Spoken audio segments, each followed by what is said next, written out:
Hey everyone, it's Andy and welcome to the Art Lab. Today we're going to take a look into something pretty serious, and that is safety with resin. Working with resin, you can create some really amazing artworks, and I love the versatility that it brings. But there also comes some precautions that you need to take. A number of people can actually get allergic reactions to resin, and this could just be a one-time exposure or exposure over a long period of time. So it may not take effect until maybe 6 months down the track after you've been using resin, and all of a sudden you start getting a reaction. These reactions can be anything from sort of like puffy eyes, rashes, and in the worst cases you have respiratory issues, which means you find it hard breathing and can get out of breath.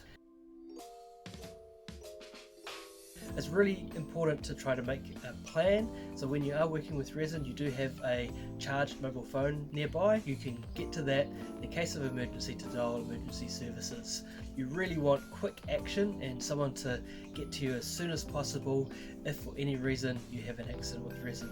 That all sounds pretty doom and gloom, but there's a number of things that you can do to protect yourself when working with resin, and I'm going to go through these today, as well as the key things that I've found in my over a year or so of working with resin.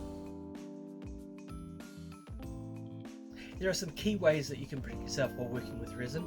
Now the first one we'll talk about is your workspace. So obviously it's really good to be planned, to keep it nice and clear and clutter free. I put down on my workspace, I've got a double sheet of plastic down. This is just a plastic tablecloth that I've got, as well as I've got a silica mat that I use to work with the resin on in case I get any spills. It's on the resin mat. When it dries it can just easily peel off. The other thing is ventilation. So when you mix resin, your resin part A and your hardener part B together, this is really where the chemical reaction happens and the fumes are created. You can't see these, so it's pretty hard to know where they are in the room.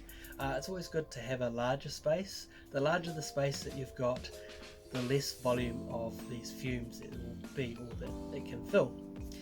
So having ventilation, so open windows, or in my case I work in my garage, and so I've got my garage door up whenever I'm doing resin.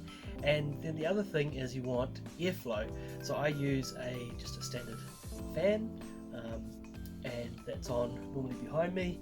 You can't see it here today, but I've got the fan there, and that just creates some airflow to push any vapors out that open garage door. The key area, however, to protect yourself while working with resin is PPE, or personal protection equipment. Now there's probably four main things that I use for PPE.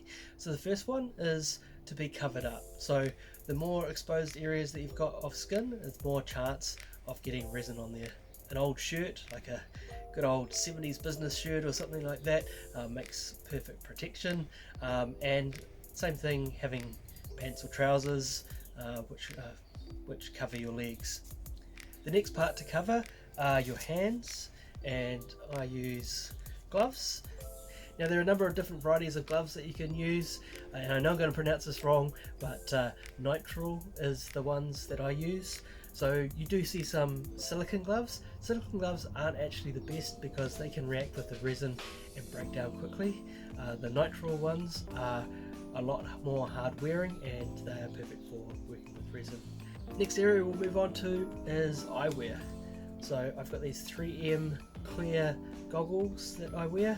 Now as you can see I wear glasses, and these are a good size because they can fit right over the glasses and give me that protection.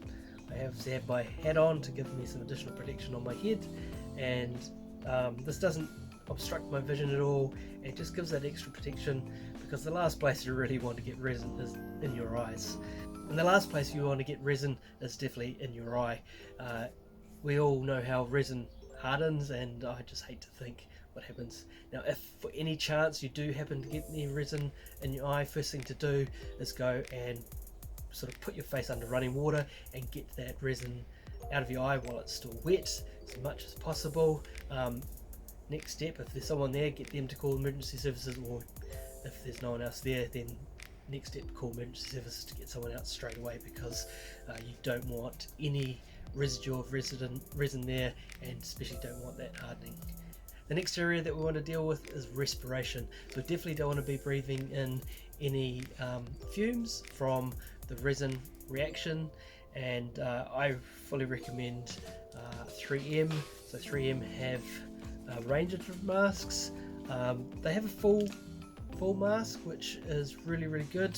However, I just opted for the half mask at this stage. With the mask, with my goggles, sort of just suits me at the stage, and it still leaves minimum skin exposed. The key thing with masks, so you want one which does organic vapors. That's the key thing. So in the 3M, there's a number of them. 6001 is the one that I've got on here, but there's a variety of them. You'll find links down below in the description going through to some that are similar to what I use here. With your filters, it's really important to take note of the expiry date. So with this one here, it's the 12th 2023, so I've got 6 months left on this. One of the other things to remember is that really, as soon as you open the packet, you should really replace that filter after 6 months. So sort of start that countdown. So whichever comes first, if the expiry date comes before the 6 months, replace it then. If it comes after it, I would replace it before the expiry date, just 6 months after you've opened that filter. Another thing with these masks is when you're not using them, put it in a airtight Ziploc bag. And what that means is that the mask stops, or the carbon inside these filters stops absorbing any free radicals, and preserves that filter for a longer time. So that's a key tip with that one. Another area I want to touch on is the safety of mixing. So this is really important to understand the resin that you're using, the ratios that are there, and the duration of mixing that you need to do. So all those combine to be able to produce a finished resin for your artwork. So you just need to take care and take your time when mixing the resin to make sure that you're doing it properly. Now that you've mixed your resin, it's now time to use it in your artwork. Now the key thing here is that your resin's going to be going through a curing process. So even at this early stage, it's starting to cure, and it is releasing fumes at this stage as well. So it's really important to keep your PPE on right throughout the artwork stage. Once you've completed your artwork and you want to leave it to dry, it's still really important to have ventilation in the room, because it's still going to slowly release fumes as it cures. So don't be fooled into a false sense of security thinking that it's completely safe now that it's starting to harden. It's not. Always continue to wear your PPE.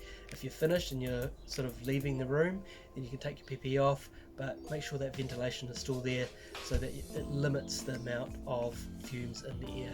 Even when your artwork is sort of semi-dry and malleable, it's still curing, so it's still releasing. So once again, it's always important to wear your gloves and wear your respirator. You can probably do without the goggles if you wanted to, because it should be at a stage that it's not going to flick up and hit you in the eyes.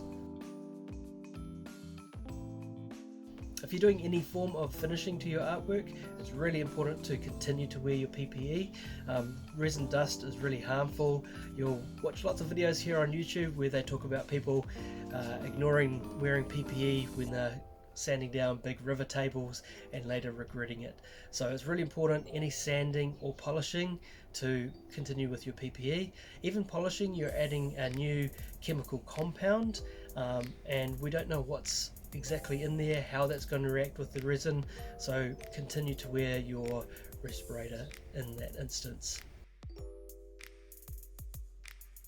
So you can see how important it is to wear PPE right through the life cycle of your resin artwork, from the mixing of the ingredients through to the finishing stage. PPE is required right the way through. So just to go over some of those key recommendations: ventilation, so that's having your windows open or doors open; airflow, that's having some sort of fan or air purifier blowing air around the room to get the airflow moving; That's PPE, so mask, gloves, goggles, and coverings for your body, so your arms and legs as much as possible. It's about planning ahead so that you've got an emergency phone available in case you need to call emergency services. And lastly, it's about having a nice clear work area where you're not going to have any distractions or obstacles to get in your way. I hope you like these resin safety tips. If you've got any questions, add them below.